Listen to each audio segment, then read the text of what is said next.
It's so easy to find yourself in a winning trade,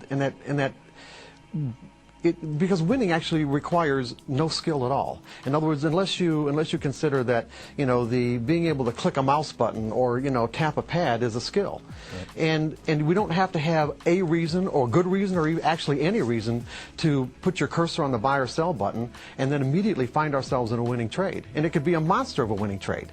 And what did it take? What kind of skills did it take to actually experience this? Absolutely none. Yeah. So it'd be natural to take the leap from, well, if it's this easy to win, it can't be that much harder to make a steady income. Like you said, it's that easy to click the mouse. For me to sit there and make $5,000 or $10,000, then it must be pretty darn easy for me to sit there and make a living out of this. And that's what I thought for a long time, but that is not the case. No, and that's exactly how I started out too. And I know, not unlike a lot of other people who are willing to, let's say, give up a real high-paying career to be a trader because they thought it couldn't be that hard. So what makes consistency so challenging? What's the big hurdle there?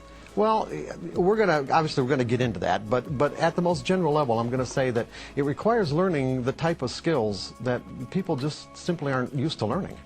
Mental skills. Mental skills, yeah, exactly. In other words, it requires mental skills. Most people assume that because their technical method gives them a signal to get into a trade, that if the method produces a high percentage of winners, it will equate to a consistent income, not taking into consideration that the proper execution of those signals requires mental skills.